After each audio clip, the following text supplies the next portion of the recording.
Hey, everybody.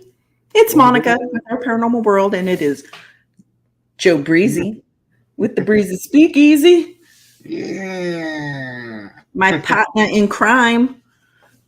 A lot of partners with no crime yet, but that's just because we Oh, are, give it a minute. wait till Temple. Yeah, wait till Temple or New Orleans. New Orleans, yeah. We'll just blend in New Orleans. That's crimes being committed. It's only a crime if you get caught. That's right. That's right. So, how is everybody tonight? Thanks for tuning in. We appreciate everybody who is in the chat and listening live. And we appreciate you who are listening later on, too. Absolutely. So, Joe, so backstage, Joe and I were talking like we do. And he was telling me about the most horrific dream he's ever had in his life. And that is how he woke up this morning. And it set the tone for his day. A horrific dream. So why don't you tell us all about your horrific dream, Joe? All right, buckle up. So this one's a oh, man, it was weird. Okay, or not weird, but terrifying, like horrifying. So I have a dream, right? And this morning I'm waking in the dream. I'm waking up for work, and like I get like this huge pain in my chest, and like I can't breathe, and so I start panicking, and Jen's in the bathroom, which by the time I wake up for work, she's already gone. But so I'm having like I feels like a heart attack, and I'm like, babe, you need to call like an ambulance. I think I'm having a heart attack. And she's like mean and vicious, and she's like, shut the F up, and I'm like, so I'm like, roll out of bed, and it feels very real because it's like it's happening. And so I roll and I fall out of bed, and I start like kind of army crawling. And the next thing I know, like, you know how dreams are, I'm army crawling like down the highway. When I say highway, I mean like country road, where I live, like right. Farm to Market Road. And I'm like trying to make it. I'm like, dude, there's no way I'm going to make it, man. And I'm like, dude, I'm going to get ran over by a car, like, or a truck or something, or 18-wheeler. So I roll off into the grass, and it's like right by a barbed wire fence. And I'm like laying there on my back, and I'm like dying. I'm freaking dying. And I know I'm freaking dying. Oh my God. And yeah. And all of a sudden there's these pillows, and they're bigger than an average pillow, like squared, like if you put two pillows on top of each other. So there's like 6 of them.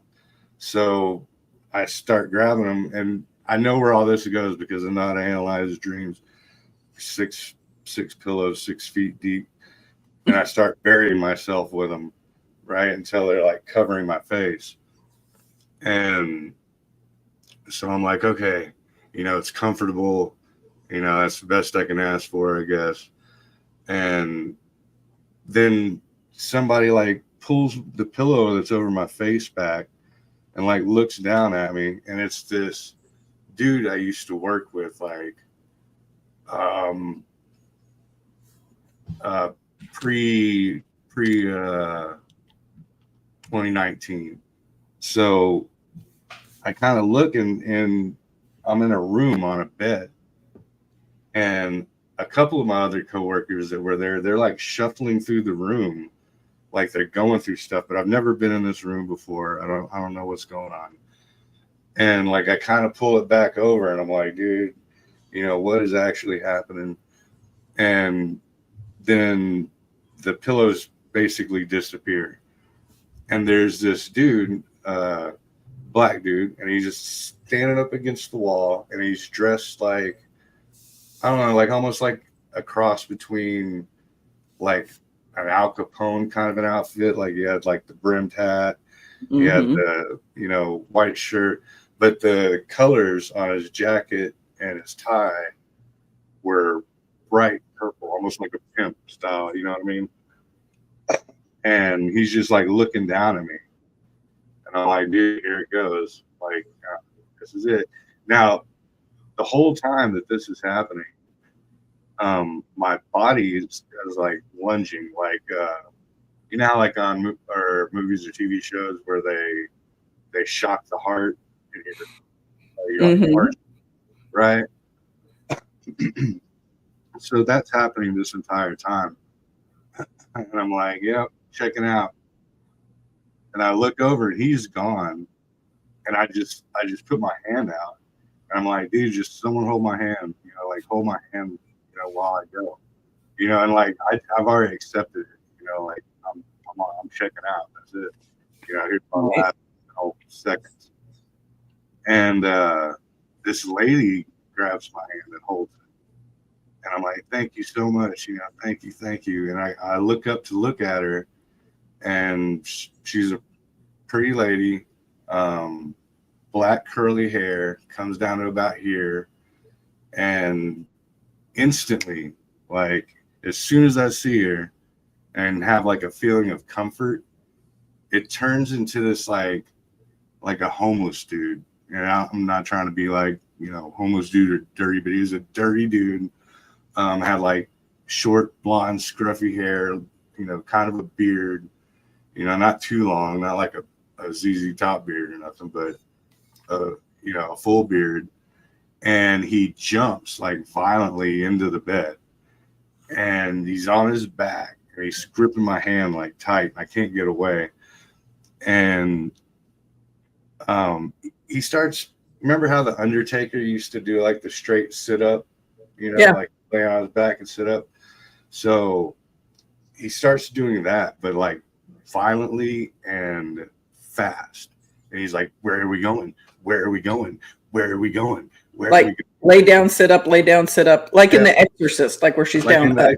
Yeah. Okay. Yeah.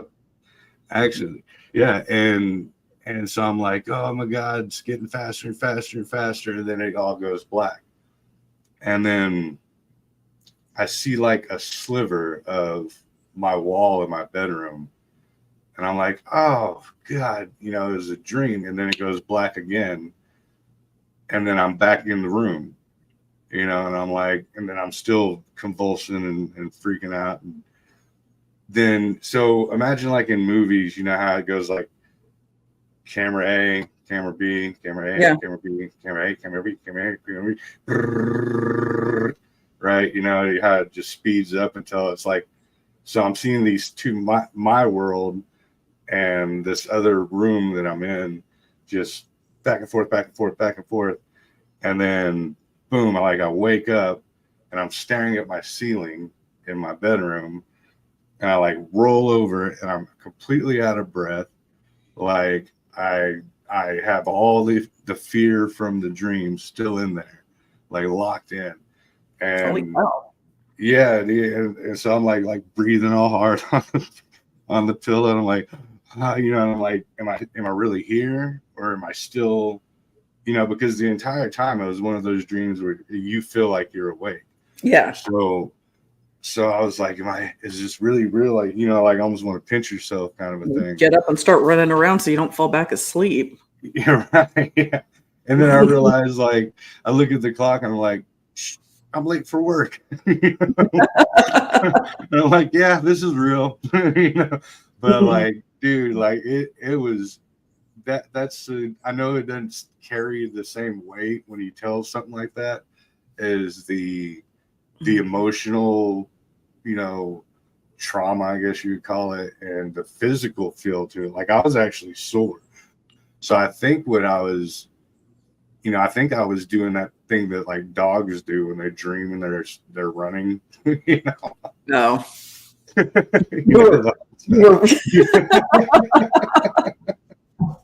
Yeah. That's so that's scary, yeah. That's how I woke up. Did you feel the pain in your dream?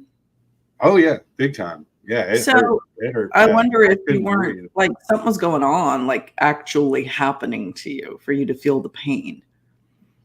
I don't know. Well, okay, so I think you need to go get checked out, is what I think.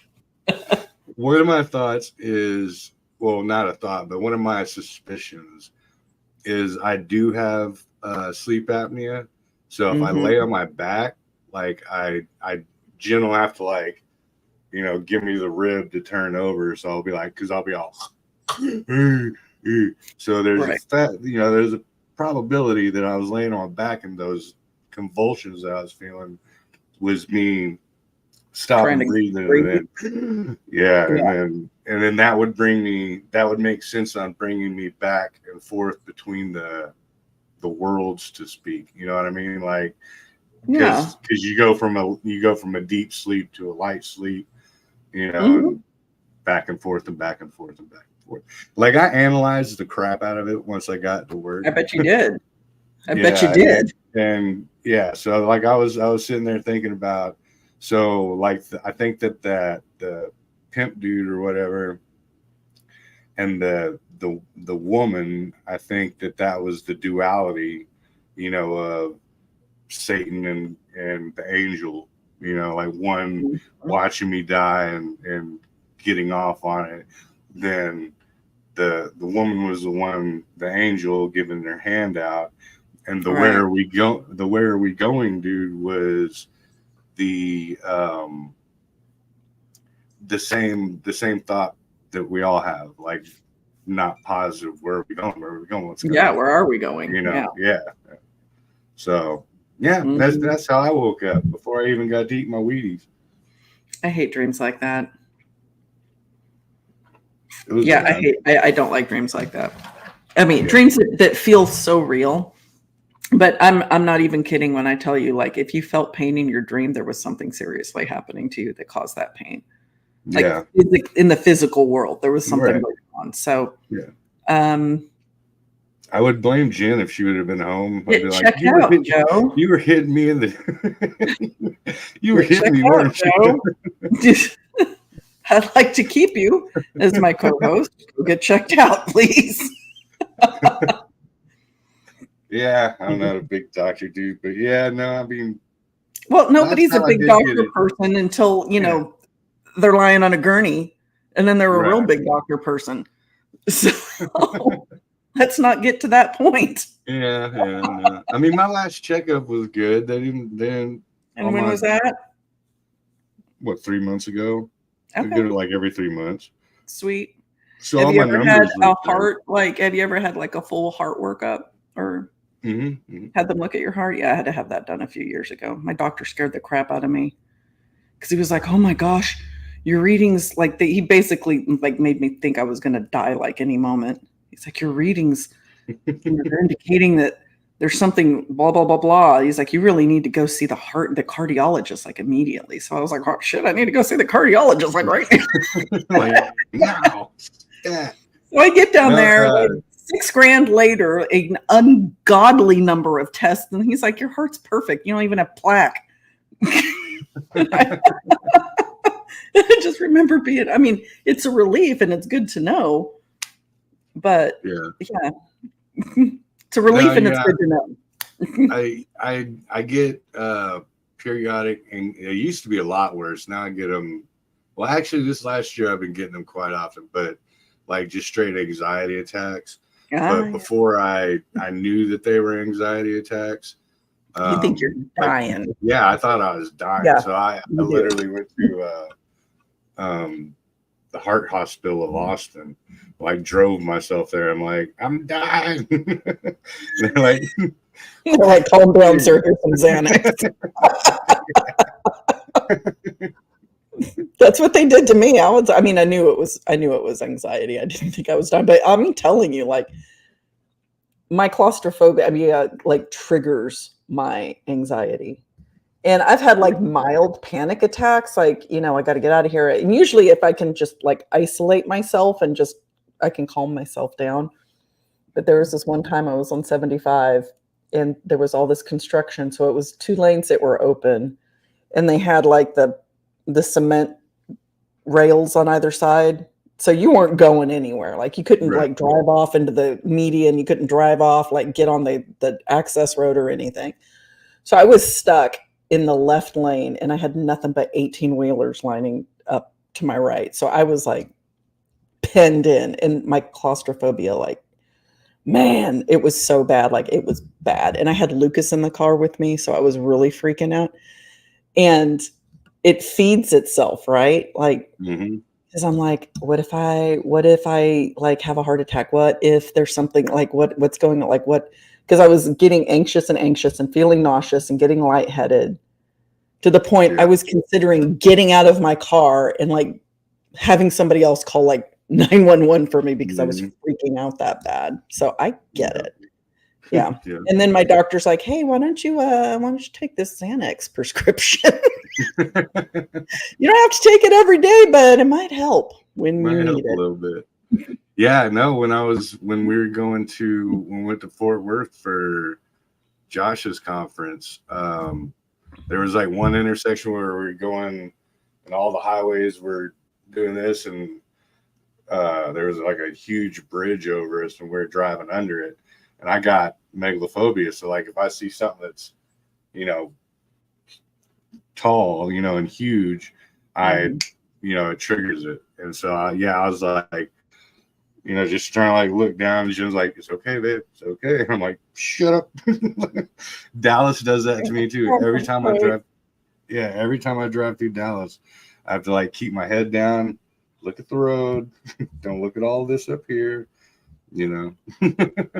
Yeah, you wouldn't have liked where I was today because I was like smack in the middle of downtown. Yeah, no, I know what you mean. Yeah, no. Yeah. Sweet. Not sweet. Not sweet when you're having panic attacks. Right. Yeah. Yeah. I thought I'd share that with y'all, Yeah. Oh, I'm sorry you had that kind of a dream. That really does. Yeah. Panic attacks suck. It just sucks to suck, Well, it sucks to suck. Yeah. Yeah. And tonight, we're going to talk about H.P. Lovecraft, my favorite author. And I'm not even kidding. I'm just being dramatic. So I really do love H.P. Lovecraft. And I was reading one of his short stories the other night, and that's what made me think about doing tonight's show. Because, well, it's not necessarily, like fae or cryptids or ghost stories, like true life ghost stories. It's still like it's pretty spooky. And I know that there's a lot of people that enjoy old HP. And I think that it's going to be interesting because I am pretty familiar with his works. I used to read them voraciously, anything Lovecraft. I would read it before bed. I have so many books, like I probably have the same story 18 times because I own so many of his books. And a friend of mine had the entire collection digitally, and he sent it to me, and it was every single piece that HP wrote, whether it was horror. He actually wrote a play that was a comedy at one point, and I have that. And yeah, I like that he doesn't necessarily describe the horror so much. He leaves it up to your imagination, because I assure you our imaginations are more horrific than anything that anybody could put down on paper. Like if somebody leaves that to you, then Yeah. you're going to conjure up something far worse than they could describe. And Right. while I know the works, Joe is more familiar with Mr. Man's life. And I know just basics of it, kind of glossed over version, but Joe knows quite a bit. So I think that that's interesting. Mm-hmm. And we can talk about the works. We can talk about how it's translated into film, since we always talk about films eventually on our shows. Yeah, And this is true. yeah. And just trying to think. So I want to start, and I don't know if you've read any of his stories, Joe. I have, but I'm not versed on them. Like I've read that, was it Dagon? Yeah, I've read.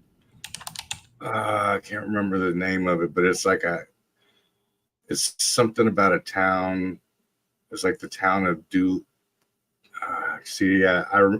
I remember it, but is it the cats? There's so many of his towns. Yeah, something. if I saw it, I'd know it. But I just like you. I was a Edgar Allan Poe dude. Like I freaking talk about Poe stories for hours. But and same thing, like so what you got ended up getting was the unabridged writings. That's what they call it. When there's no gaps in the writings, it's every single. So like just like you, I've read the unabridged Edgar Allan Poe, which is, I mean, on regular print, it's a book about 2.5 to 3 inches thick. So Wow. it's a lot of stuff. You got it all in one book. I had to like piecemeal it. Right, like hunt through used bookstores. Like anytime I find a used bookstore anywhere, any town I'm in, because we all know that Monica loves her books. I immediately go to the horror section. I immediately try to find if they have any kind of Lovecraft, and I will buy it. I will buy it immediately. But it's interesting because they both have a lot of similarities in their life, you know, and I know that Lovecraft he started reading Poe when he was about, I want to say between 7 and 8 years old. So he was a fan too, you know, but you know, same as the generations go, you know, like King attributes a lot of his stuff to Lovecraft, you know. So I mean, it's just these same genres that, which of course, you know, like, but I just think it's really cool how the horror authors kind of, you know, they feed the next generation. Yeah, exactly. Yeah, feed off each other. Yeah. But I think that's awesome, right? I mean, we've got classics like Poe. I consider Lovecraft one of them, and then modern day, which would be King. And we've spoken before how our generation, especially, started a lot in horror by reading King at a very inappropriate age and watching horror movies at certainly inappropriate ages. Yeah, I read Cujo and Christine before I ever watched the movie. Oh yeah, yeah. Oh yeah. I mean, The Night Shift. I think we've talked about that. The Night Shift was my introduction to King, and I read all of those stories like on repeat. And I mean, it definitely influenced me for sure. Not that I'm a horror writer, but I mean, it's a gateway into the horror community. And Lovecraft, so I my first foray into Lovecraft was in 7th grade. And I didn't know who he was before that. I knew who King was, obviously, but I didn't know who H.P. Lovecraft was. And we had to do a book report. And, you know, I was in the library in the horror section. And I grabbed At the Mountains of Madness because of the cover, just like the VHS movies, right? You're perusing the covers, and it was an interesting cover. And I'm thinking, oh, okay, this is weird. I might like it. And I attempted to read H.P. Lovecraft in 7th grade, and because his writing style is just archaic. It's difficult. It's not a light read. And I didn't fully understand what I was reading. Like I struggled through it. And circling back around later on as an adult, was interesting, but obviously I liked it. And, you know, and it led to what I said earlier, in that I would read him every night before I went to bed. I had one of the Lovecraft books on the bedside table, and I just read before I went to bed. Let me tell you, I had some weird dreams. I had some weird dreams after a while. Yeah. Influenced the old subconscious there. But my favorite one, and recently I reread The Mountains of Madness, and didn't that take place in Antarctica? It does. And see, and then that kind of, because I was doing some brushing up on your end of it, because I was like, what? I know I've read some of it, and then I was like, in The Mountains of Madness, and I was like, ain't that like In the Mouth of Madness, you know? But then I was like, yeah, wouldn't it be like a mountain or something? And then I brushed up on it, and it was like, oh, it took place in Antarctica. Yeah. And then I'm thinking, we just talked about when Buzz Aldrin went to Antarctica and had a heart attack and came back and said, The mountains of madness. there's evil there. We're all in danger. We're doomed. It just makes me, anytime somebody comes back from literally anywhere telling me that kind of thing, I'm like, I need to go investigate that. I need to grab the Scooby gang and we need to go figure out what's going on there. If it's Old Man Withers or what. He was in a mask the whole time. The whole time. The monsters were us. He was in a Shoggoth suit the whole time. So, my favorite story from Lovecraft was not The Mountains of Madness. And when I reread it, I was kind of like, oh, that's not very scary. As Lovecraft goes, it's not. My favorite is The Shadow over Innsmouth. And anybody who hasn't read Lovecraft, I encourage you to start your journey with that story. And then I can suggest a few others. But in a nutshell, it's this young man who is in New England. And most of his, not all, but a lot of his stories take place in New England. Yeah, he's from Rhode Island. Yeah. And Providence, I think. Yep, Providence. And this guy goes to this like kind of far off fishing village, kind of set apart from the rest of the world. They're like out on a point. They're isolated, like the main road between the town. So between the town and the main road, there's this like swampy, marshy area, and it's very kind of foreboding. It's not very welcoming. And he sets out there just to kind of poke around and see what's up. He checks into the local hotel. He goes asking around. He meets this old drunk guy who tells him about, how the fishing used to be great when he was a little boy. And suddenly the fish dried up and this man came and he started preaching all this craziness. And, he was dragging up all these weirdly shaped gold pieces and convinced the town that they needed to start worshiping this deity called Dagon. And they did that, and the fishing came back, but then it was this weird, like the deep ones, which are these creatures that live like in the ocean. The more you get into Lovecraft, the more you'll know like all the different creatures that inhabit his universe. Start mating with the townspeople, and the townspeople look normal to a certain age, and then they start morphing into these like fish people, and then at a certain age they go back to the sea. And long story short, he pokes around a little too much, and the whole town comes after him that night and just basically chase him through the town. And it's him ducking in and out of alleyways and like hiding in the dark. And it's very intense and it's very well written. And the end you could probably see coming, but it's a little twist, definitely a twist for his time. And if you haven't started your journey into Lovecraft again, I really recommend that one because that was pretty cool. That sounds dope. It is. I And then, mean, of course, go ahead. I could have read it and just slipped out of the shot glass. You can only pour so much liquor into a shot glass before something spills over.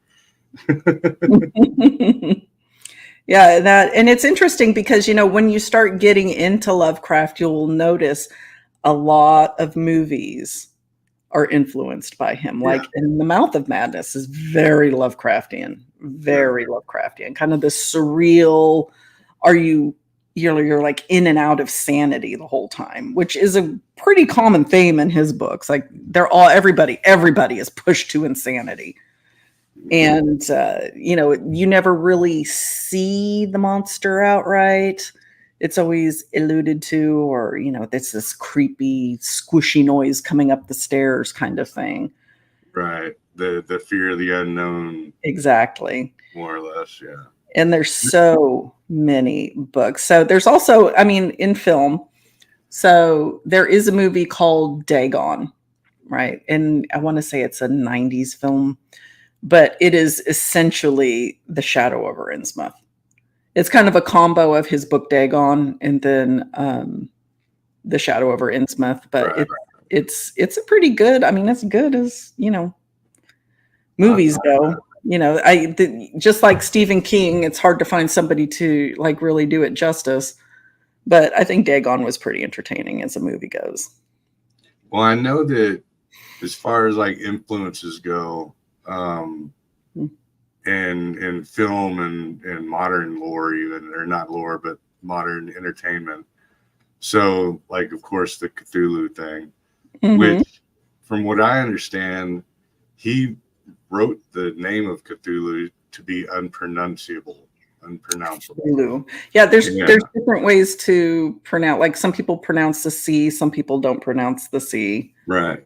And a lot of the creatures are difficult to pronounce, and it's meant to be. But it should be, yeah. But he also is the creator or whatever of the Necronomicon. So if we didn't have him, we wouldn't have Evil Dead and Evil Dead 2. And also the town of Arkham is attributed to Batman's Arkham Asylum. Yeah. And also Miskatonic University, my alma mater. And also, I'll get into that when we get into his life stuff. But the dude who wrote Psycho is supposedly split between him and who's that dude? The Butcher Plainsfield or whatever. Gein? Ed Gein. Yeah, Ed Gein. Yeah. Because there's a whole thing about when he was like, I'm jumping ahead, but when he turned about 18, him and his mom had like a freaking mental breakdown, and they isolated themselves and locked themselves away in like a little apartment for like 5 freaking years. And it became a very odd relationship. Let's put it that way. Okay. Yeah. Like she would berate him and call him names and tell him that he was nothing, but that he was never allowed to leave her side. And he would never leave the house until sundown after she fell asleep. Then he would sneak out. So yeah, there's a. You want a serial killer? Because that's how you make a serial killer. Exactly, or a serial killer writer, something like that. But yeah. So we have a lot of really cool pieces to attribute to him that kick it in our current horror realm. Right. So if we look at like just the places that these take place in, right? He bases a lot of his stories out of the Northeast. But he occasionally like ventures out into the world, like obviously the Mountains of Madness are in Antarctica. The short story that I read the other night took place in Oklahoma, which was interesting. And I think the end point was up around Oklahoma City, but I mean, he did his homework. He wasn't just, writing, which is good. Talking about the snake god Yig, and Yig, Y-I-G, I guess that's how you pronounce it. That's how I pronounced it in my mind while I was reading. And so yeah, there's Miskatonic U, which funds a lot of the research expeditions that you hear about. Also, that's where a lot of the subjects in the story like either went to school or are currently studying. I'm trying to think. Arkham Asylum. Now, wasn't Danvers like, Danvers? I think. Let's see. Like my son's not up, and it is so quiet in my house right now. Danvers Asylum.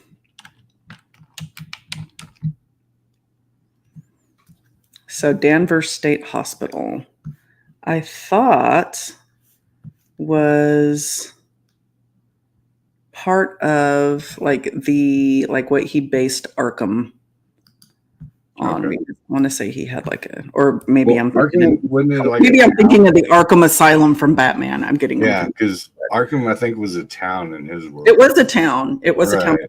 There was an institution there too. So people would get looked up for going nuts. Yeah, like World Bigfoot Central said, yeah, both of his parents ended up in asylums eventually. Well, his dad ended up in an asylum when he was 3 and then died at the age of 5. So he was born in 1890. So, if you start doing the math on it, the way the breakdown goes is his dad went to the asylum when he was 3. Then they moved in with her father, and he was so back it up a little bit. They were apparently one of the oldest aristocratic families in Providence, and so they went from like wealth to it's very tragic. Went from like wealth to obscurity and to poverty, like like in every whenever you talk about how emotional and mental development in a child's life, like at every point where you're supposed to grow, he got knocked down. Like it's so I think he was 14 or like he was 4. Well, no, it was 1904 when his grandpa finally passed away, had a stroke. And then by the time he was 14, that was about the same time. I think that's the first time he contemplated unaliving himself. And then, because they had nowhere to go. And they went from living at rich grandpa's to now we got to fend for ourselves. And mom didn't have no job, you know what I mean? Kind of thing. So all those developmental ages, he hit bottom, so it's easy to see how, because I think he started writing short stories, not the ones that we know, but short stories and like playwrights when he was like 8 years old, because he was reading Edgar Allan Poe and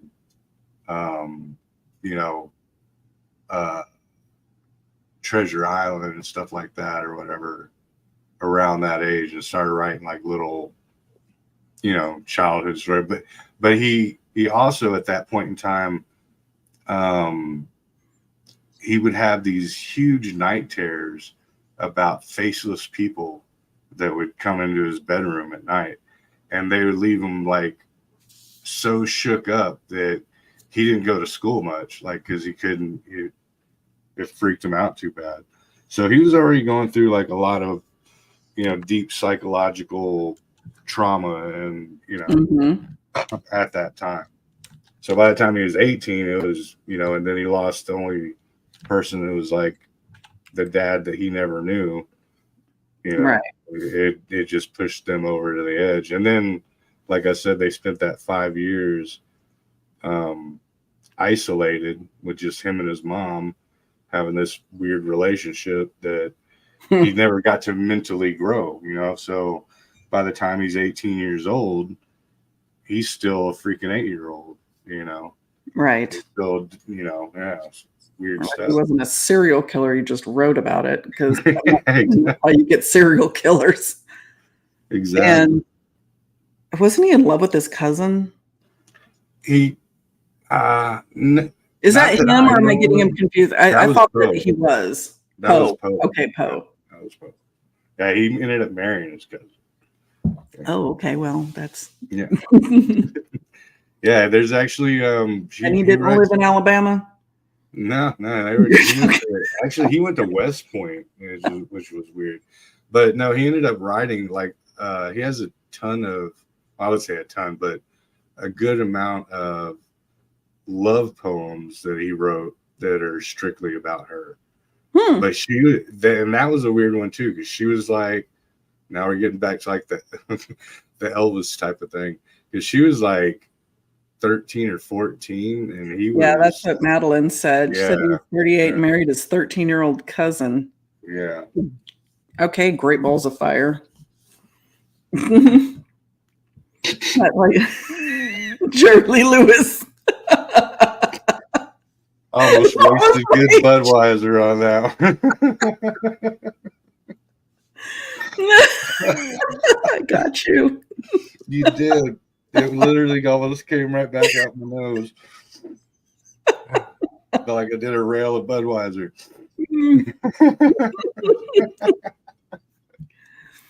Too funny.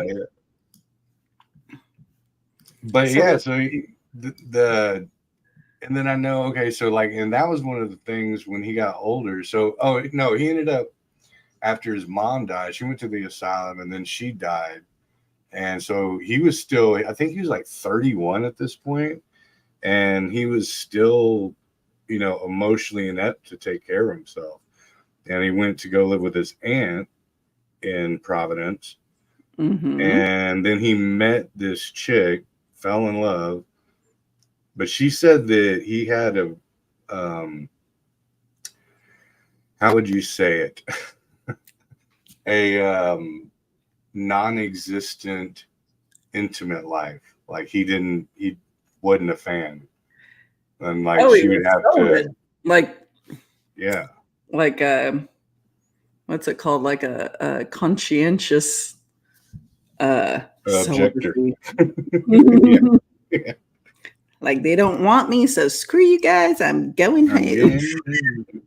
Yeah. And so then he married that chick, but the aunt was like, I'm having no part of it, because I don't know if it had to do with, she was like a Jewish Russian chick, and I don't know if it had to do with race or whatever, if she just disapproved of it, because she was also older than he was. She was like 7 years his senior, but he's like 31, so I don't see why, but who knows? He was a horrible racist anyway. Well, that's where that ended up becoming into factor. So once him and his newfound bride, they moved to Red Hook in New York, and there's a story about Red Hook. Yeah, it was a very poor part of town, and it was filled with non-white people. Like, everywhere you look, he was like the only white dude in town. And so, and then once she got there, she started going cuckoo banana and got sick mentally, and left him there, and like went to Cleveland, freaking Ohio, and just left him in the hood. Why Cleveland? Why? I don't know. My daughter. Oh my God! I have a whole story about Cleveland. I got tons of them. Cleveland, ghetto airport I've ever been in. But yeah, she ended up leaving him and moving there, and leaving him there, and he just became like, at first he became like hatred filled for, other races. And he even wrote poems about it and all this other stuff. And then eventually he developed like a irrational fear, or you know what I mean? Like, he was scared completely of people. And so a lot of people say that, like, when you start looking at the creatures and the monsters and the aliens, because he did a lot of sci-fi type stuff too, so like Color Out of Space and stuff like that, that those are manifestations from his racism, the aliens and that kind of a thing. It's interesting. Yeah, because that's when he started getting into it. He said that he has like a quote where he's like, they're so mean and vile, and it just makes it to where no matter who you see, you just want to punch him in the face, type of a thing. Like, you just start hating everybody, even though you don't know them or never met them, just by that fact, But that's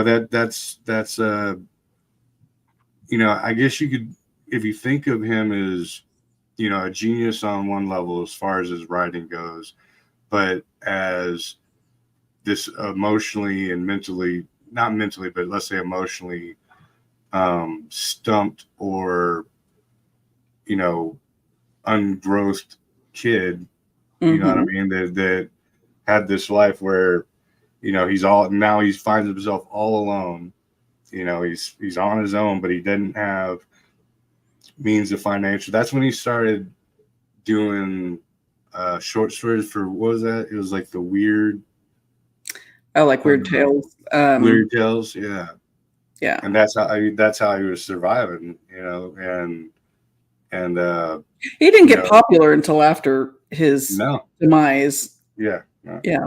Just like Poe, he died pretty much penniless, which is, like I was saying, there's a commonality with these cats. I mean, not Stephen King, of course.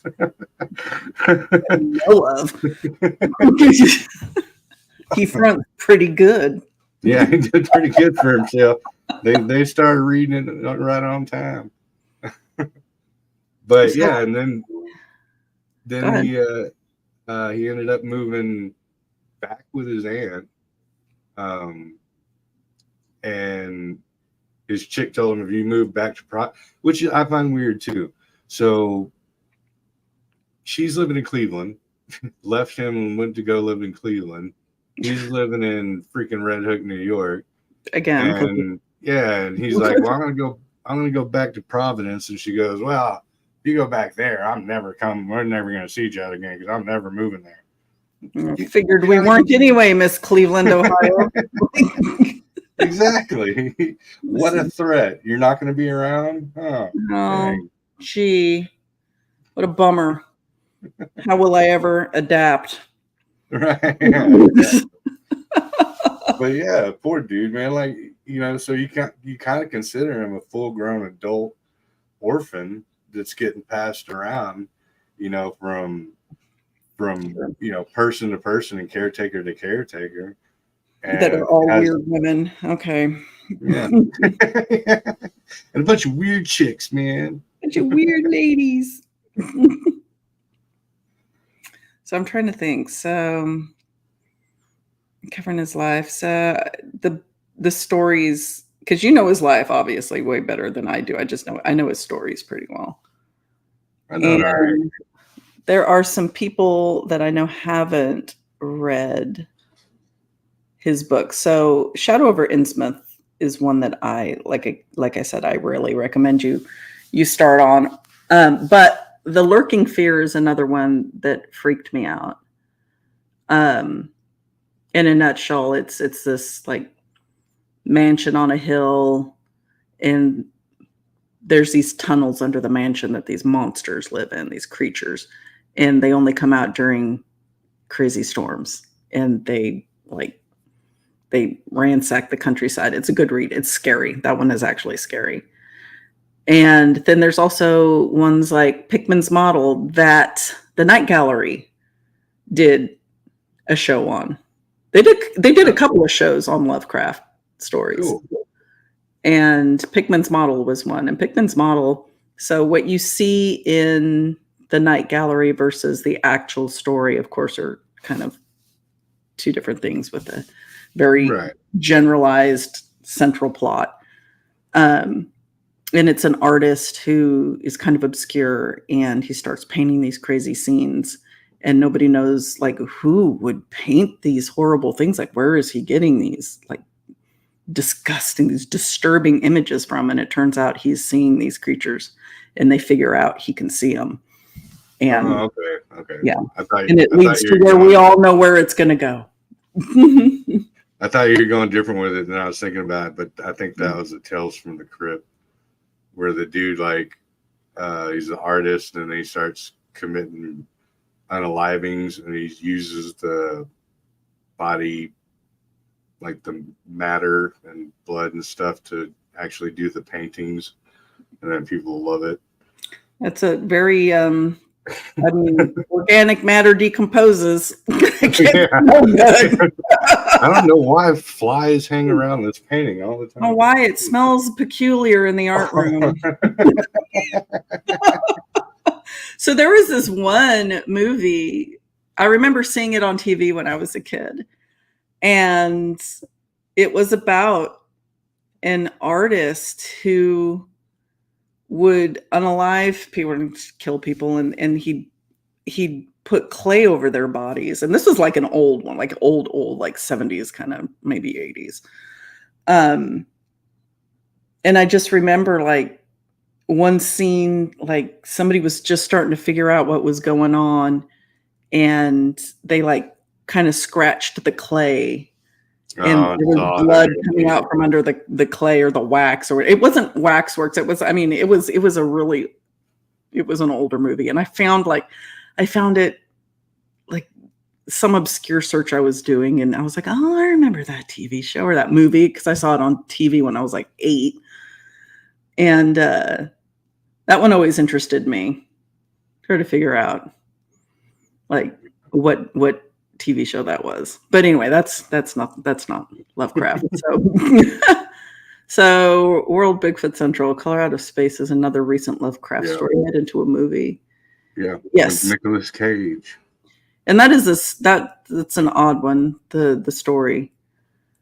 I think it's pretty cool. If I'm remembering it correctly, it kind of touches down on like what we were talking about, kind of like The Stand or whatever. But you know, it's aliens, right? So that's the one where the aliens they put the pixie dust in the dude's backyard and they drinking it, right? And aren't they? It like gets into their water, and then they start basically tripping. It starts spreading out. It's kind of like the creep show meteor shit. Meteor shit. Because it comes down. Yeah, it comes down like that. Then there's this particular growth that's really interesting color, and it spreads out from this farmer's land out into the countryside. Huh. I wonder, see that, and that goes right back to it, because that was Stephen King, and Stephen King was apparently a huge fan of Mr. Lovecraft. Yeah, so I mean that creep show episode could just be a second generation version of The Color Out of Space. I bet it is. And I remember thinking that when I saw it. I wouldn't be surprised. Yeah, I wouldn't either. And oh my goodness. Mr. Lovecraft, he has so many things. There's so many directions we can go with this. Right, because there's the stories, there's the movies, there's the influence all over the place. There's the creatures, right? All the creatures that exist in Lovecraft's world, like Cthulhu. I think a lot of people are familiar with Cthulhu. That's the main creature on my artwork for tonight's show, right? That is kind of standing in the alleyway facing. And then there's Nyarlathotep. He makes things where you can't pronounce it. So that's more like an Egyptian god, right? Okay. And he's portrayed as this like insanely tall, black-skinned, bipedal thing that's got like this kind of tentacle as a head, kind of goes up, right? He's got arms, legs, Nyarlathotep. And there's Shoggoths. There is, my goodness. I'm trying to think of all the other things, all the other little creatures, the deep ones. Why, just to pick your nugget a little bit, mm-hmm. You know, because out of all of them, like Cthulhu's like the freaking, the one everybody knows. Mm-hmm. You know what I mean? Like what part of that particular creature do you think gets the goat of, not the greatest of all time, it gets people's interest the most? You know what I mean? You know, the fact that his age, so he's one of the old ones. The old ones. Yeah. What is it? That is not dead, that can eternally lie, and with strange eons even death may die. He's slumbering in his city of, and I'm going to pronounce this wrong, it's Ralia, something. It's R''Lyh, I think, AH. But his size alone, like he's this massive creature that's, capable of bringing about the end of the world pretty much. And he seeps into dreams. Like he's an influence, even though he's not actively like roaming the world. And I think that and just his very description, right? This giant hulking sea creature that is kind of, humanish shape, right? He's got the legs. He got 2 legs. Yeah, humanoid, but wings. He's got the tentacles. Like Davy Jones from Pirates of the Caribbean. His face is Cthulhu all over the place, right. Like with the tentacles that are alive. He calls them feelers, I think. Yeah. The feelers on his face. Yeah, I think personally that's what is, because he's massive and like enormously massive, talking like hide behind mountains type of a thing. And he's also unfuckwittable. Like there's nothing you can do or anybody can ever do. And that gets a lot of people's, whenever you come up against an antagonist that is completely unbeatable and there's zero hope if it really wants to, pull its card, So, and then, we can look back into like the Evil Dead, right? Because the Evil Dead just directly takes the Necronomicon. I mean, they call it the Necronomicon. They're not even jacking around. And it's a Sumerian Book of the Dead, right? And if you look at Lovecraft's discussions, right, he mentions Dagon more than once. Well, Dagon was a Mesopotamian god. It was an actual like thing that they worship. It was like a fertility god, I think, the sea and whatever. And I'm sorry, World Bigfoot Central just said Cartman on South Park. Yeah. I remember that, where he was the coon and he had the little scratchers and he was scratching behind his ear, and that's how he got him to do what he wanted. That's how he controlled Cthulhu. He was like scratching behind his ear. And we fear the night. Terrible. But hilarious at the same time. So I just completely lost track thinking about Cartman. So if we go back into, let's see, The Unnameable is another movie that is definitely Lovecraft. So there's The Unnameable, and I think there's The Unnameable 2. The Unnameable 2 is the one I'm thinking of. And that's another one that's taken from Lovecraft. It's a really good one. It's a really good like movie if you want to go see it. Definitely like it's another one of those super 80s movies. Like you'll know what decade that was made. But it's interesting. Like there's just so much influence from him all over the place in horror. Yeah. And it's a shame that, because like we were saying, like him and Poe, they when they passed, it was they were penniless, they were broke. No one had really read any of their stuff. Mm-hmm. And then, nowadays they'd be rolling in their graves with money. Heck yeah, right? Yeah. Like his estate's doing A-OK or his whoever. Right. Yeah, exactly. But I think, I think also that attributes to us, because like that's when he came back from Red Hook and went back to Providence. That's when he got into those big writings. Yeah. So that's when he came up with the Cthulhu and all that stuff and really started, But a lot of the stories were short stories, right? Because they were published for this like little magazine, essentially. Yeah, like a pulp magazine. Yeah. But I think that if they wouldn't have been in such poverty and despair and in such a depressive state or whatever, or fear of the world or the future, the writings wouldn't have came out the same. You know what I mean? It's sure. You know, it's hard to pull Weird Tales. That was it. Yeah, Weird Tales. It's hard to pull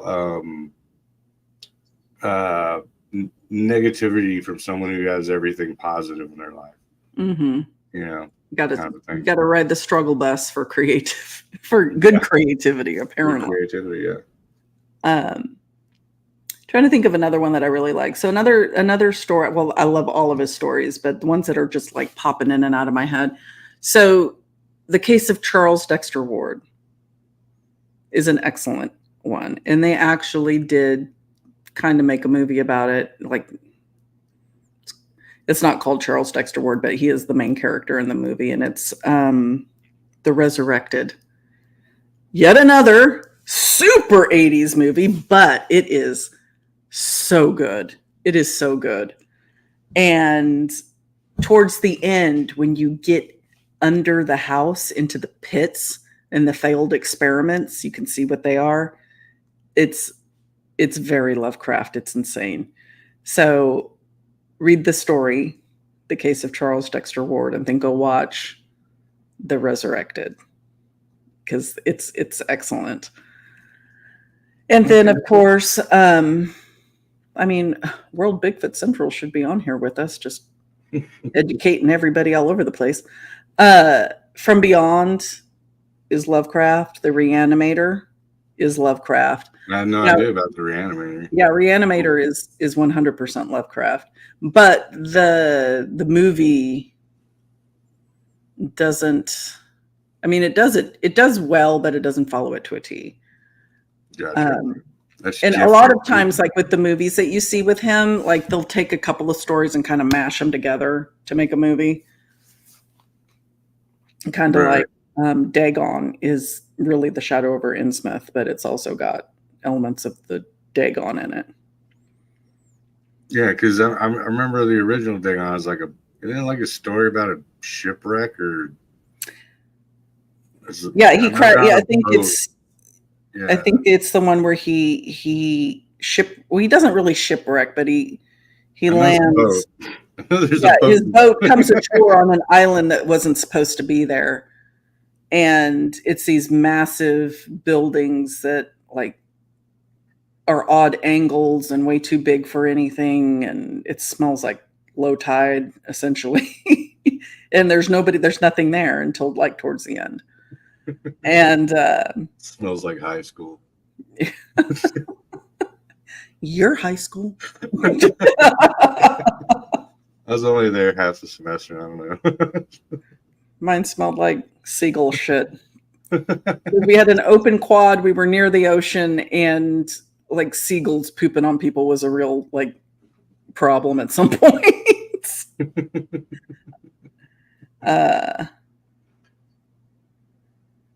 The movie and sequels about Dr. West. Yeah, Dr. West is in there, and the end of the story in the book is interesting. Like how Herbert West disappears is very interesting.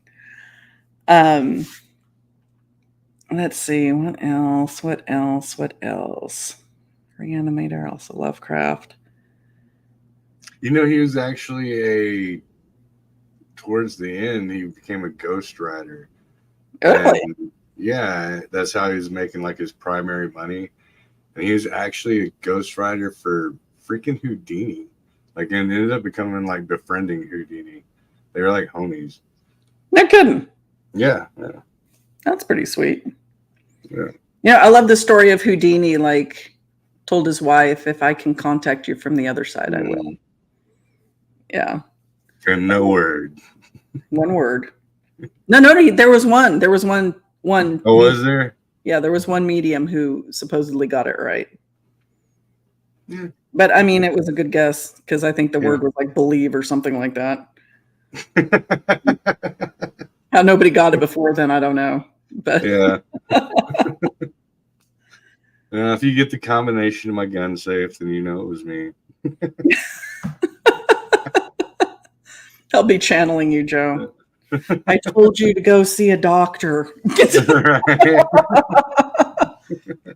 He'll come back with, shut up. Go buy me some beer. Ooh. Ooh. Booze. Coors Light. Booze. Preferably rum. Do you like coconut rum or do you like dark rum? No, actually, I'm a Crown dude, but I drink rum because Jen does. So, happy wife, happy life. Well, come on now. You can each have your own. No, because then the budget goes way up. Because for the size of bottles that I drink, like Crown with bankrupt. The jugs. He's got the 5-gallon bucket. Well, so does she like dark rum or does she like the light coconut? She does the Captain Morgan's, so the vanilla spiced rum. Yeah. I don't know that I even like rum. Every time I had rum, I had that dark stuff. Dude, have you so Morgan's and cream soda.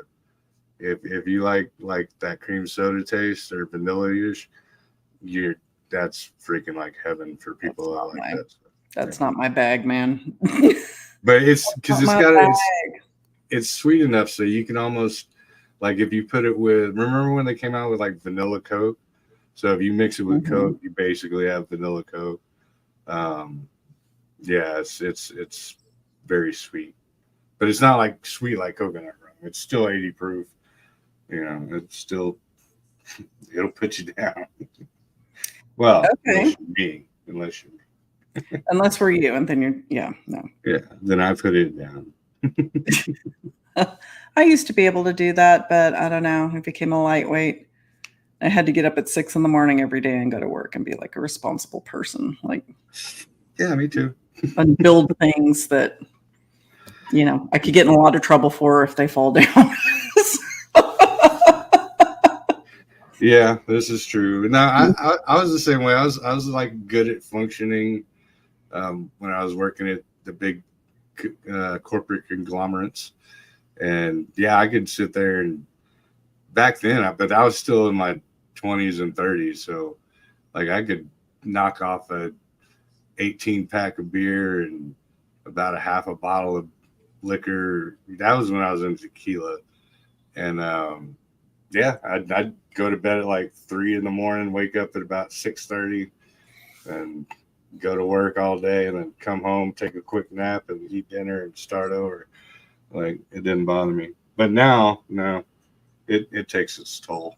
Like the other night when we were doing that show, good God Almighty, I was struggling. I was like trying to think. I'm like, I can't even think. Oh, when we were doing Tuesday night, I think. Yeah, Tuesday night. Yeah, and that was because of the night before. Because me and dude were talking, and he's like, "No, we're gonna do this tomorrow." I was like, "All right, we'll do it tomorrow." Like that was how that came about. That was an interesting. He's cool. I just remember because you know how much I don't like talking about like the Bible specifically. Right. Yeah. And then when I got on and you guys are talking about the Bible, I was like, son of a bitch. Joe set me up. No, I knew it. And that's why I invited you, because I'm not going to never invite you to a show. But, because you're my co-host. That's all. That's just how Breezy rolls. But when you were like, I'll be on a little bit later, then I was like, cool. I mean, give us time to get that shit out of the way. And then by the time she gets on, then it'll just be party mode. Yeah, but it wasn't. It wasn't. But it wasn't. It wasn't. And then I don't know, like, and your friend is really cool, but I was like, come on now. Come on now. Well, he loves to A, argue, and B, like, how would you say it? Almost like he plays chess, not checkers. So he'll try to get you from a piece way later, so he knows that he's blocked you in to where you've said this and you've said that. So now, that's verbal fencing. I can't. I can do that all the day long. I can do that. because my memory is long like that. Like, especially if I think you're trying to hem me in somewhere. Right. I will remember everything, and I will take your words, and you will eat them. Yeah, no, that's how I took it. Like the night before, I was like, all right, challenge accepted. I know where you're going with it, and I'm gonna kick your ass all over the field because no, I know this one too well. Now, if he would have been talking about Stephen King, he would have got me because Right. But no, he was on my turf. It was a home game. Well, it was funny because when he was talking about our current like American, I don't know what you call it, civilization, and I was like, well, we were doing pretty good. Yeah, we're doing just fine. I'm thinking pre-colonization, it was working out. Yeah. No, I got him post show on that because he was talking about late after the show, he was texting me and I'm like, dude, you just arguing to argue. And I love him to death, don't get me wrong. Oh, sure. No, he was cool. Yeah. But he was like, well, if someone's out there and if they're swinging their arms and they're swinging their fists and they might hit a baby, then you got to stop them before hitting the baby, right? So you got to make laws for that. And I was like, dude, you said on the show, if it's a victimless crime, then there is no crime. I was like, he's like, you just used my shit against me. I was like, you damn right. Yeah, like, that works. You can't have it both ways. I'm sorry. Me so sorry, but you can't have it both ways. Me so sorry. No. Shit. Yeah. But no. How about no? How about no, Scott? How about no, Scott? Zip it. Got a whole bag of with your name on it.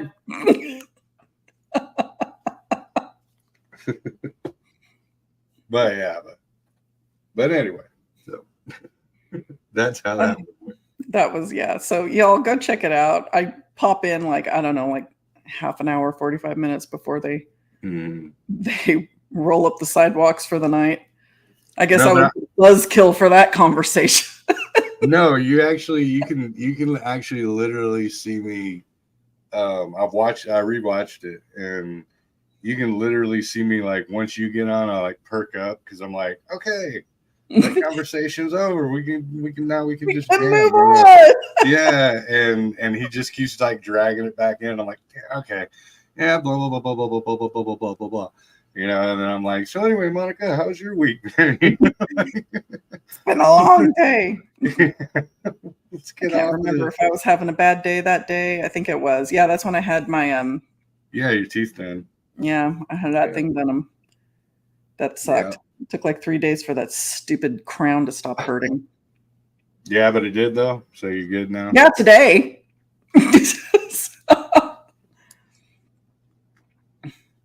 Joe muted himself. He must be coughing good. Yeah, no, just kicking a phlegm. Like I told you, I was telling Jen, man, it's been like 2 weeks since, like, you remember I was telling you how like I've been just tearing out, like it's almost like I'm crying all day. Yeah, yeah. But so I've been noticing that it's not like tears, because tears are like saline almost. You know what I mean? It's like water. But whatever's coming out of here is like almost like sticky, like a mucus, I guess. Not to be gross, but and then it starts coming down here nasally. And you're gonna look like a Persian cat, dude. Like, yeah. Go get some allergy eye drops. I'll mail you some. What's that really ugly like Siamese cat on the memes where it's all? Have you seen a Persian cat with tear duct issues? Like, no, but I feel like a pug. It's the stinkiest dogs. My friend had a pug, and I don't know.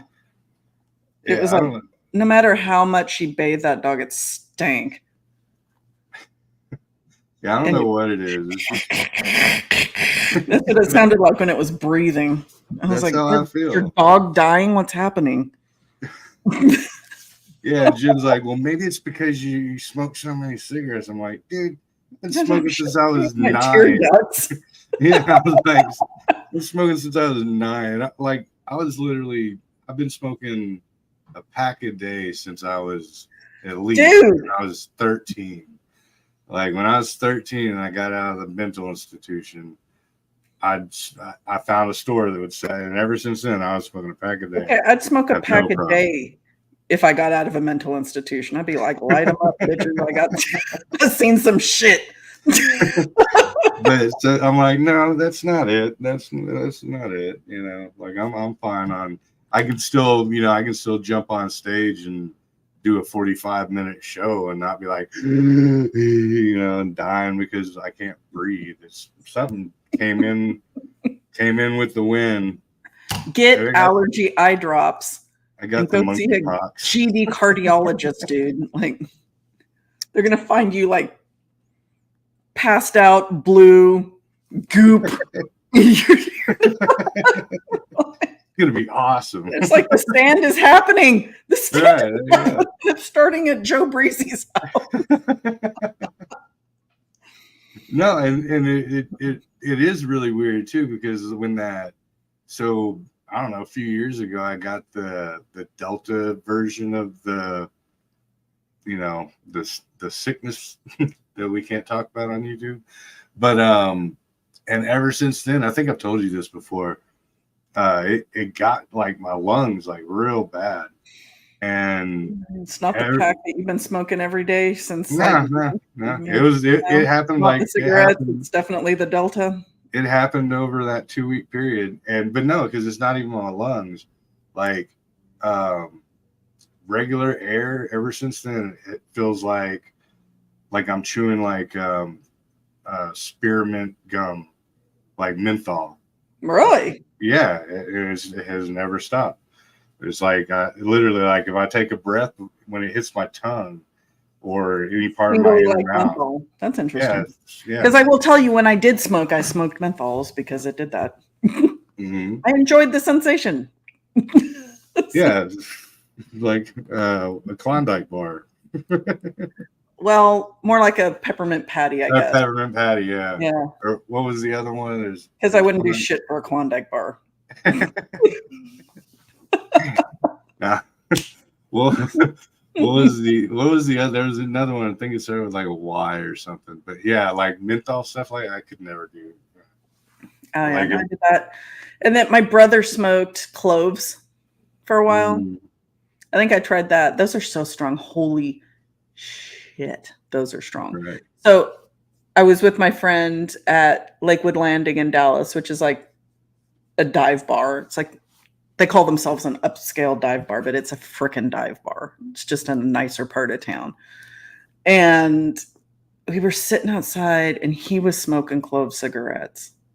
And I appreciate it if you're going to smoke around me that you're smoking clove cigarettes because they don't stink. Right. Like that, right. Well, I was like, let me have some. Because if I'm drinking occasionally, I might smoke a cigarette or two if I'm super drunk. And I wasn't, but I don't know why I wanted a clove cigarette. So I had one. And then I think I had another one. And then I was driving him back to his car. And I remember we were sitting there and he wouldn't shut up. And those cigarettes made me nauseous. I was getting nauseous. And I was like, oh my God, I'm going to get sick. I'm going to get sick. And he wouldn't shut up. And I had to tell him, get out of my car. You excommunicated him from the car. Excommunicado. Shut up and get out of my car right now. I have to go. He was like, okay. I was like, I told you 10 times I have to go. Go. He did. He got out of my car and he got in his car and I opened my door and I was like sitting there for a minute. And I was like, oh my God. Excommunicaro. There you go, man. Excommunicaro, exactly. Out. Yeah. I tell you to shut up and get out. Shut up and get out. No, like Jen, she smokes Newport, and dude, like if I run out of smokes and I'm like, hey, get me up a Newport, or have one for in the morning or whatever, dude, I'll take a hit off that thing. I'm like, good God, like. Like I just got kicked in the chest, dude. And I'm like, dude, how do you smoke those? And she's like, what are you talking about? You're the one that smokes too much. I'm like, yeah, but I don't smoke. Don't smoke that. Good God. Madeline, F around and get a snake thrown at you. Yeah. I don't know if I could chase the snakes down in my old age like I could when I was younger. You got to catch the chicken rock. If you can dodge a wrench, you can dodge a ball. You can dodge a ball.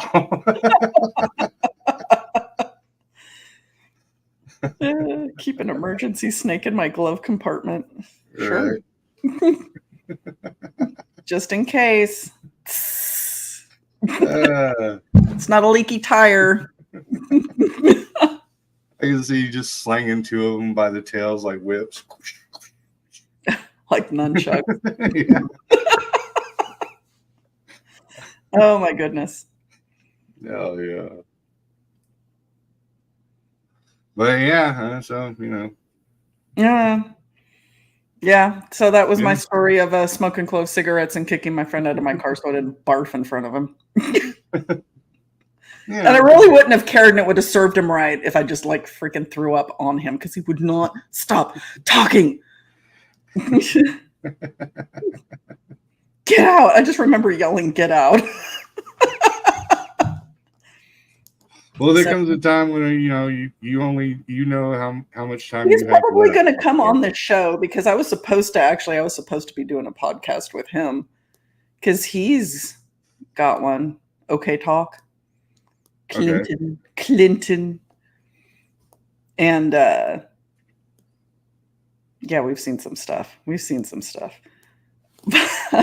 yeah, he'll probably come on here and yap. Heck yeah. And he introduced me to because he did professional like he was a radio producer like professionally, so he's got all this sound equipment and shit at his house. Oh, that's cool. And like a couple of Halloweens ago, I guess I guess it was a few. He was trying to do some story about Nyx, NYX. You know who it is? Mm-hmm. So he's trying to do a story about Nyx, and he wanted me to voice her. And that's when I realized I can't act. I can, but apparently I can't because he did not like the way I was performing Nyx. So, if you piss me off enough, I'm just going to do whatever the I want after a while. I'll try to make you happy, and then when you just keep hitting that little button. Well, then you're going to be perfect for horror movies. I'm going to go rogue. It'll be great. Yeah, so yeah. That the guest that we had on for the Labor Day, that dude Shane, he's firing up. He's going to be doing a bunch of horror shorts for Horrorland TV on YouTube, and yeah, he's currently in the search for actors and actresses, but not anybody professional. He wants all. Well, that's me. There you go. There you go. That's what I'm saying. I don't know. I look like crap on film, but if you want some real stiff acting, apparently I'm your girl. Yeah, we got this. I got it down. In the bag, my friend, in the bag. What? Look over there. What's that? What is that? Weird noise. I can give it the Shatner. Yeah. What is that? Weird noise. I got the facial expressions. Actually, I'm really good with those. I can't hide shit. My mouth won't say it, but I promise you my face will show it. Awesome. No, but yeah, so we'll talk to him about that when we get to Temple and be like, dude, you gotta get me and Monica on the show, man. Come on. Get me in a movie, dude. Yeah, we'll do it. I just need a break. That's not on radio, because that's what my friend was trying to do. Apparently I have a face for radio, but not acting for radio. That's so thrown. I gotta tell that now that I'm stealing that. I'm gonna use that as an insult. Be like, oh, you got a face for radio. Yeah. Yeah. But yeah, apparently just can't act, just can't voice act. I thought I could. Really did think I could. He made me feel like shit. Oh, and then I went back to his house like 6 months later, and he was like, "Yeah, we got to do this," and I was like, "F you, dude! Like, you were right in my ass, and you basically told me I suck. So no, I'm not gonna do it." And he was like, "Oh, I did," and I was like, "Hell yeah, you did! You think I'm gonna forget something like that? I'm going to remember it, and then I'm going to throw it back in your face. Right. The opportunity is good for me." And that bridge has been charcoal, my friend. yeah. No, you were good. You were good. And I was like, that's not what you were saying in the moment. So I'm going to believe the moment versus Right. friend who wants me to do something else now. So we'll see. Yeah, we shall. But I can promise you that that particular little episode is not going to air anywhere. It's probably in his trash can or his delete bucket on his computer at this point. Yeah, I was on that on Shane's first movie, and yeah, damn, I'm in there for like, maybe about 15, 16 seconds and get killed, and then I'm on there for about another, in the movie, but another maybe 2-3 minutes, but I'm dead on the ground. I can play a dead person real good. Just lay there. I was great at it. And it was pretty cool because it was like out in kind of like by Paint Rock, Texas. So like way out in the middle of freaking nowhere where there's no light pollution. That's most of West Texas, dude. Yeah. The swatch of ugly brown. Yeah. Well, it was still where there was woods, but I remember never mind, I'm gonna shut up. I remember looking up at the Big Dipper and going, see, that's not a freaking Milky Way. That's where the floodwaters came in from the firmament. Straight out of the sky. Straight out of the sky. Big Dipper and Little Dipper contributing. Oh, yeah, that was actually pretty funny because we were driving back after the shoot, and it was like 4 a.m.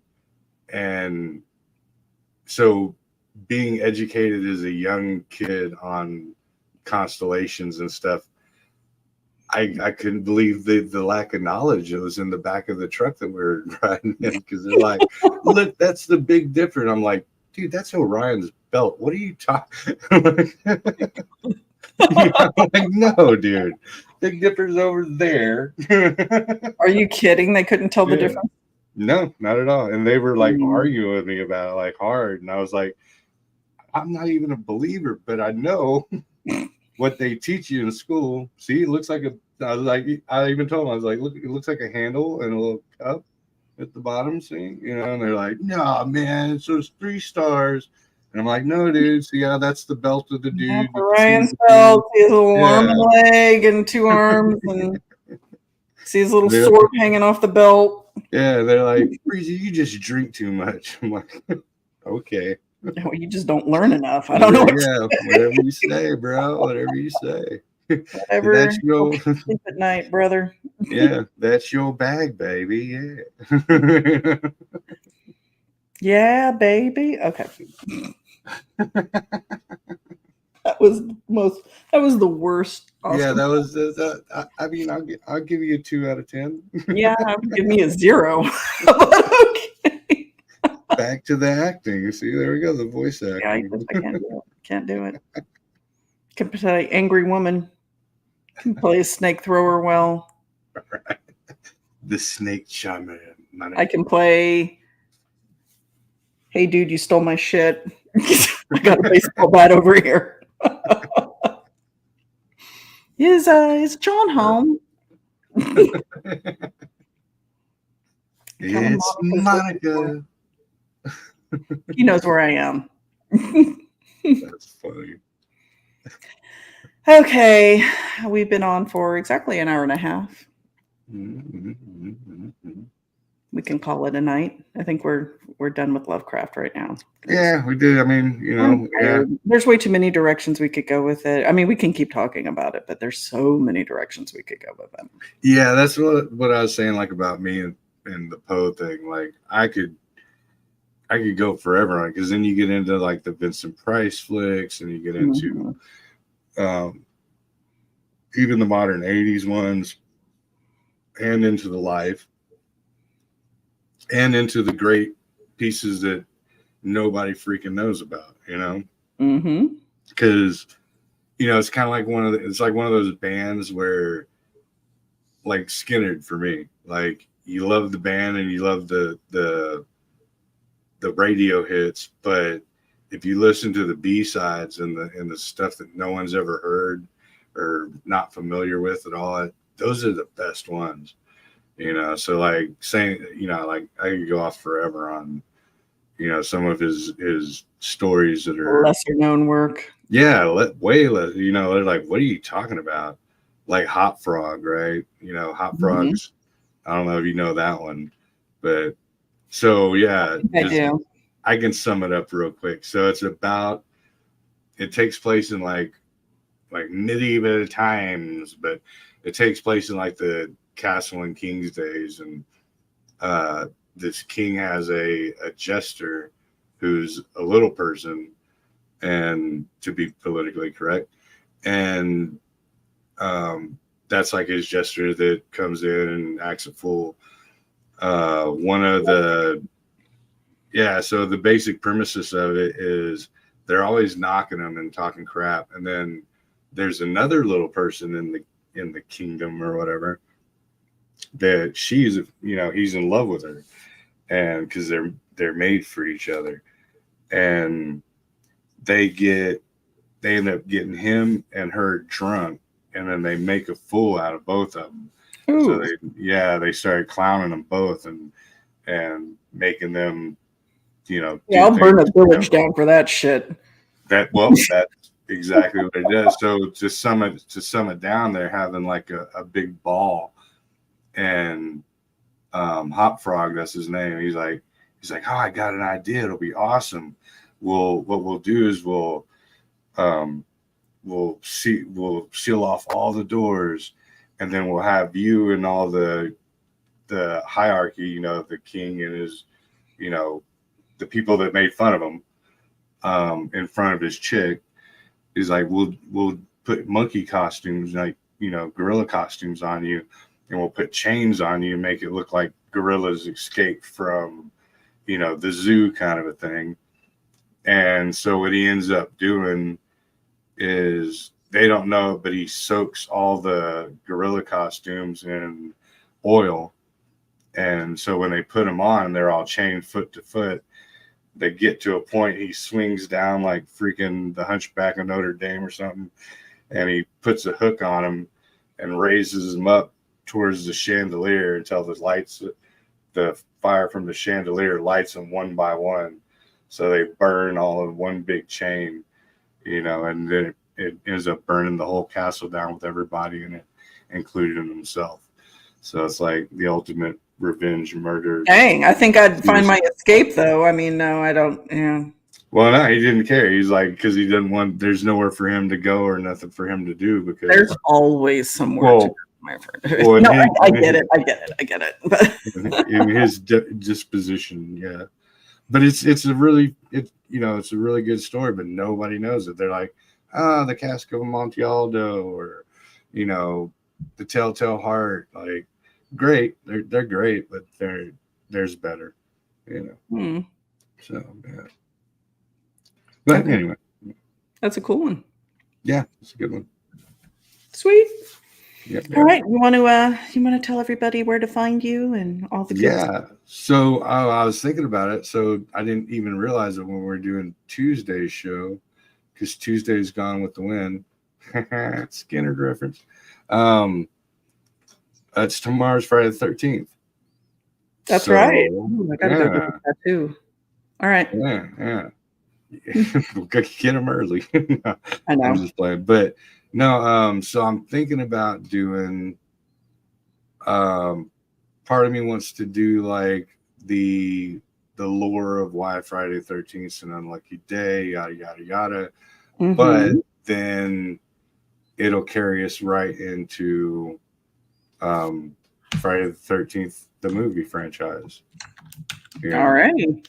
So we can rock and roll on that. So that way we're mixing history and 80s horror. You know, Gotta love it. Worlds. 80s horror. Heck yeah. 80s horror. And make sure to check out all the really cool movies that we mentioned tonight, because most of those are 80s. Right? I'm gonna check that. What was the one you said? The Unnameable 1 and 2, right? The Unnameable. So the Unnameable 1 isn't really Lovecrafty to me, but Unnameable 2, the sequel, is the one that is definitely Lovecraftian. I mean, they even talk about Cthulhu in it. Okay. And then the other one that I really, really love is the Resurrected. And it's got what's his name from the original Fright Night, the vampire? Oh, okay. I know you're talking about the actor. Names, yeah, I know exactly. Chris Sarandon. Yeah, Chris Sarandon is the main character. Yeah, he's the cop. Charles Dexter Ward. Yeah, he was the cop in what movie was that? It was an 80s flick.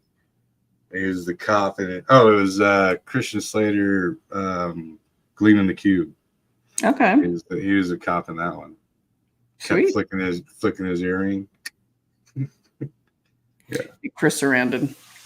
Sharon Sarandon. But yeah, so yeah, check us out tomorrow. We're gonna be on the Breezy Speakeasy. It's gonna be Friday the 13th, so we're just gonna cut loose and see where it takes us, and it's probably gonna end up in 80s horror, you know, for sure. Well, I'm looking forward to it. I hope everybody else is too. And hope to see you over on Breezy's channel tomorrow night at 9:30ish. 9:30ish. Yeah. Yeah. If you hit the like and subscribe and the little bell button over on Breezy's channel, you'll get notified when we go live. You'll get notified when he creates a show. And we usually do that a few hours at least before we go on. So should be good. And to everybody in chat, to everybody listening, everybody who joined us tonight, thank you so much. We appreciate you. We love you all, especially everybody in chat who we just have such a good time talking to. So until next time, y'all, it is me and Breezy.